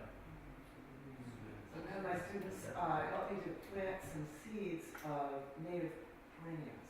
Okay. So oftentimes it takes a couple of years for those to bloom. Yes. So I'll have some annuals that I'll tuck in just for some color, but knowing they'll take a couple of years, we could design some areas that will be less in the forefront, but that can hold these plants in situ until they're ready to do their thing. So a nursery development, basically. Yeah.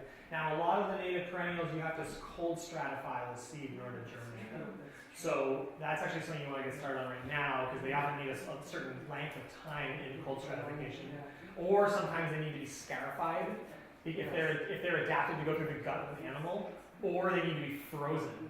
So there's the horticulture of starting perennial seeds is often quite a bit more varied than the annuals. Because annuals are adapted to grow in potting soil, basically, because they're adapted to grow on disturbed ground, right? Versus perennials are adapted usually to grow on less disturbed ground, so they have a more specific set of conditions that can germinate them, because they don't need all their seeds to germinate in order to survive. So they have a lower germination rate also. Yeah. Well, I guess generally, what we've encouraged in Red Hook, where I live, and I'm a executive board of the garden club in Red Hook, and we are discouraging, large spaces of grass, and encouraging people to put in perennials that will attract insects and birds and things like that. So, as a general, and we're also giving prizes to people for, if you want to call it the best gardens, but Right. one of our gardens that we gave a prize to this year was where they have beehives in Yes. the front yard. There are a lot of beehives in the front yard, and then there's a natural garden, Right. huge natural garden in front of the beehives. But that's the kind of thing we're trying to recognize. Right. So if you can get community groups to recognize and give, feedback publicly to this kind of thing, and put articles in the newspaper that could also attract interest. So can I work with you on this for a moment? Because Yes. I really want you all to walk away with, with some real oomph and crunch from this evening. So, where in so if you imagine that whole endeavor of trying to shift away from lawns on in this whole neighborhood. I haven't said we've succeeded. I'll say Well, I know. That's why I want to work. That's why I want to work with you on it. So if you picture this whole endeavor in your mind, where can you see the way forward really concretely, and where does it get fuzzy? where to get funding. Oh, sorry. Where does it get fuzzy? So where does it get less Old concrete? habits. The problem is that people have old habits, Okay. and they have and everyone knows this. I mean, all you have to do is look in any community. Mhm. That the habit is the grass and the shrubs next to Right. the house. What is the And value? they can't conceptualize that this is affecting anything or not helping. So I want you to think about one of those people who you know well. Can you picture them in your mind? Yeah. So what is the value they receive from the lawn? It goes into their concept of what is orderly. Okay, Orderliness. Orderliness. And keeping control and also, being like where they were raised Right. and that kind of, not all, because there's a lot of these people are farmers, but, Right. you know, So loving the memory of something, right? remembering things Yeah. and, I suppose continuity with neighbors. Yeah. Okay, great. That's beautiful. That's really concrete. Those are like very specific values they're getting from the lawn. Okay, so now so I heard two different strategies for how to decrease the amount of lawn, increase the amount of something else. One was, it sounded like verbal encouragement, and one was a prize. Yeah. So what do you think the effect of each of those strategies would be on that person who gets those forms of value from their lawn? That would reinforce their approach. It might, right? The verbal encouragement might. Well, yeah, but I mean, we can't just say it's not presented as an ecological goal. Mm-hmm. It's more, visual, but it seems like that's what we're focusing more on is the more unorthodox approaches. I think looking back, I don't know how deliberate it has been, Right. but that seems to be. So how could you get in there with that person in a way that they came into contact with something that either gave them something different that they also valued, or that those same needs were being met in a different way? Well, I think that the people who are doing helpful things are not the issue. I think it's encouraging them to communicate to other people what they're doing. Okay. And the value of that, if they recognize it. And I think in some cases they do. In some cases it's inadvertent. Right. This is what we're working on right here. This is a really big organizing question. This is not a small thing, because organizing is so centrally about making friends, and it's so centrally about understanding what people value and why. Right. So if the analysis is that in order to make a shift in land use in our neighborhood, people who are getting that much value out of their lawn have to change, that means that the value of something else has to rise to meet that, right? And so then how can you create something that's so attractive that people are drawn towards it, right? Or how can you create such an incentive that people are drawn towards it? That's some of the questions we have to think through around this. So the one question that comes to my mind with your situation is there a living, beautiful, orderly example rather than a messy, wild example that people can see and interact with? I think so. There are around, but you have to look for them. It's not. I was living in another part of the country where this concept was more understood and more widespread. Right. I think that often trying to increase people's understanding doesn't change their behavior. I think that often you have to use a different strategies. So it might involve showing. And so one thing I'm curious about in your situation is there a really visible household or a really visible piece of public or semi-public land that maybe the person who loves their lawn that much won't go for it at first, but that person who has that public spot, even if it's small, might be excited about it, and all of a sudden there's something different. We gave, the Rhinebeck Bank in Red Hook. If you haven't looked at that, most people haven't. But they've done a lot of really nice plant landscaping around the building, and we gave them a commendation. And that's something that people see. Right. That particular. I mean, I've noticed it for a while, and then we thought about it. So even if it feels a little hard, what's the next place where something like that could happen where it hasn't happened yet? Well, this has given me something to think about. Great. Yeah. I appreciate that because it's clarifying kind of some goals that could be put into this. Yeah. Thank you. Great. So everybody else, this conversation wasn't just about her situation. This was about a lot of different situations. So what did you hear in the conversation we just had that's relevant to your situation?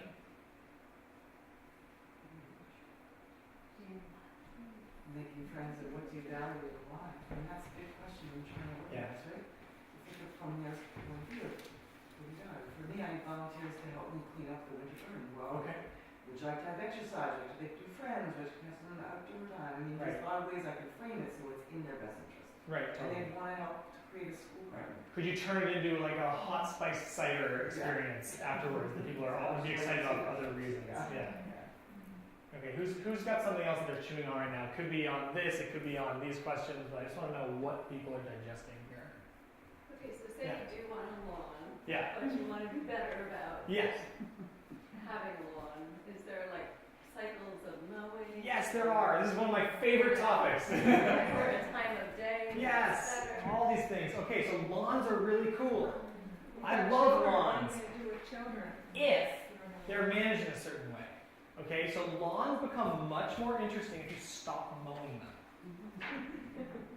And there's two different components to that. One of them is the frequency of mowing, and one of them is the height of mowing.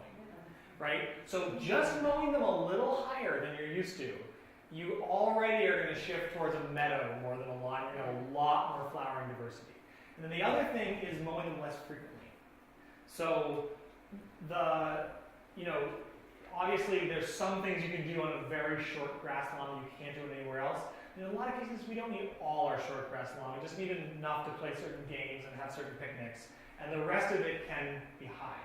Now, what can get really exciting is to use a scythe rather than a power mower, because then you can be getting all your gym workouts instead of having a gym membership. And not everyone might want to do that. So but one reason you use a scythe is you can control the height that you're mowing with, versus there's usually a maximum height you can set a mower on.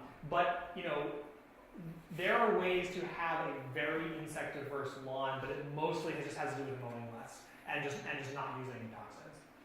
Yeah. And then you can also start to do seeding, right? So you can start to add plants to your lawn mix. And usually the time of year you want to do that is starting right around now. Like whenever the snow melts, that's when you want to start seeding, because it's called frost seeding, where as the ground cracks open and re-thaws and freezes and thaws, the seeds are worked down into those crevices and they're germinating, right? So you want to go out with the seeds that are of the cold-hardy perennials and sowing them at this time of year. And then what about time of day, if you're going to mow? I don't think time of day matters that much. Because it seems like now that insects are all really busy with different. Yeah, but they'll come back. I mean, it's not as much about. It's more about what happens after you mow than. I mean, the crickets, you're mowing over the crickets and you're killing them. Yeah, you're killing a few of them. If you figure something out, They don't get mowed. if you can do some testing and make some observations and do some research and you learn something, tell the rest of us what you figured out for sure. Yeah. Okay, any other last reflections or questions? Yeah. I'm still with you on the mowing, and what I've heard in terms of pushback is ticks. Mm-hmm. So is that true? Yeah, it is to some extent. So the bigger thing with ticks is, so who are the hosts for ticks? Yeah, it's mostly small mammals more than deer, right? So mice, to some extent voles, chipmunks are a big one. Squirrels, sometimes bats, but it's especially mice and chipmunks and flying squirrels and many things that we love and are important members of the community. The populations of mice currently are meaningfully higher than they were historically, and part of that is because they don't have as many predators. So in particular, like in New York State, up until the early 20th century, there were cash bounties on killing snakes. So you could get paid by the government for killing rattlesnakes and black rat snakes and copperheads and things like that. So now, of course, those are major, heavy mouse predators.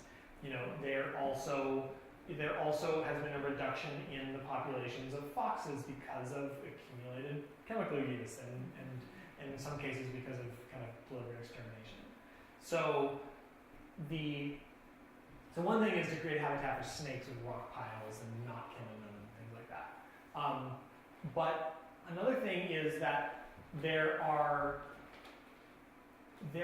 animals that eat ticks in addition to the animals that host and carry ticks.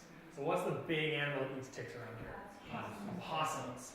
So if people are grossed out by opossums, and I understand why, but they eat thousands and thousands and thousands of ticks every year. So and a lot of the cases, the same things that are building habitat for the insects are also building habitat for these meso-omnivores. They're building habitat for foxes, they're building habitat for opossums, they're building habitat for healthy populations of raccoons rather than disease-oriented populations of raccoons. Now, another thing you can do is increase the habitat for some of the aerial predators of the mice. So who eats mice from the air? Owls eat mice. Which owls in particular eat a lot of mice? The larger owls especially. A lot of the smaller owls are eating more songbirds and they're eating crickets and grasshoppers and spiders. But the bigger owls eat a lot of mice. Now, who else eats mice? Yes, yeah, and which hawks in particular? Yeah, it's the soaring hawks, it's the buteos, right? The smaller fighter jet hawks, like the sharpshin and Cooper's hawk, they're mostly eating songbirds. So, and squirrels sometimes. So, now what habitat elements do larger owls and larger hawks need in order to hunt mice? They need large trees, and they need in particular perches that are looking down over fields, right? So the standing dead snag, the single tree, the large volume tree with big branches out hanging, they use those a lot. They also, now where do larger hawks nest?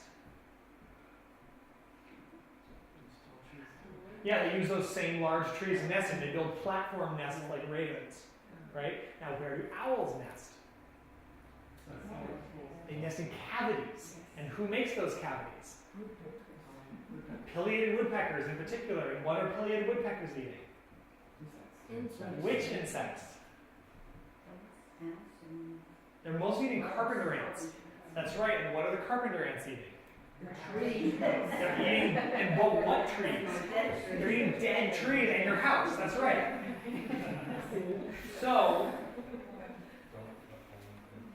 So the presence of standing dead snags, I just want you to picture this in your mind, the presence of standing dead snags in the forest. And a good rule of thumb is you want at least 2 or 3 large standing dead snags per acre. Allows for this whole trophic cascade of cavity usage through the woodpeckers who make their nests, because the woodpeckers make a new nest every year. So they keep abandoning these cavities that then the owls and the other cavity nesters can use. Right? So, and in fact, the gray squirrels and red squirrels would prefer to nest in a woodpecker cavity, and they often do. They make those outside of the cavity drays when they can't find a good cavity to nest in. So that's one thing in land management. Again, the messiness being important. The importance of the messiness in a standing dead wood.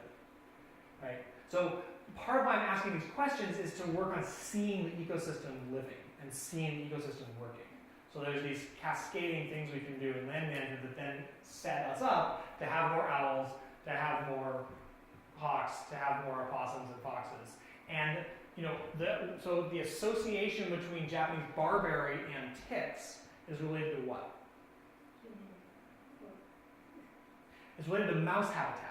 Because there's not a comparable, very low, dense, spiny native shrub in the forest understory that is a barrier to being hunted by owls, right? So then mice will nest under there because it's a really good sheltered place for them. So the barberry is one that I actually do think it's worth doing removal work with, not with glyphosate, but with hand pulling, because it's quite easy to pull and chop, and you can also get goats to eat it if you fence them in the right way.